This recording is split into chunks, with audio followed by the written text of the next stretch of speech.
Hello there. So I wanted to give you all a demonstration of the example that's in the notes with the gears.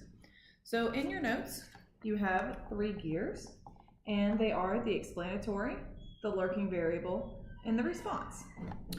So if a researcher was interested in looking at the explanatory variable and seeing if the response variable changes, they might see something that looks like this.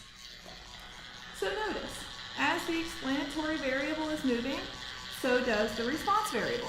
And so if we weren't careful, we might think that the explanatory variable is causing the response variable to move. But hidden from us is the lurking variable. And notice that the lurking variable is really what's making both the explanatory and the response variable move. And so this would be a type of confounding. Now, if instead we had a case like this. Notice here that as I move the explanatory variable, it is causing the response variable to move. This is what we would call causation.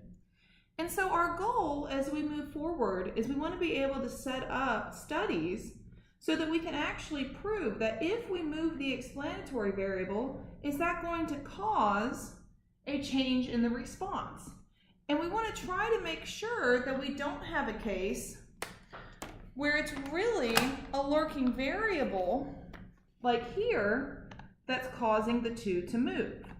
And so that's why we've got to be very careful when we think about, how two variables are related, and when we have associations, that something like this isn't what's happening. We want to be able to prove that we really have the case where there's causation.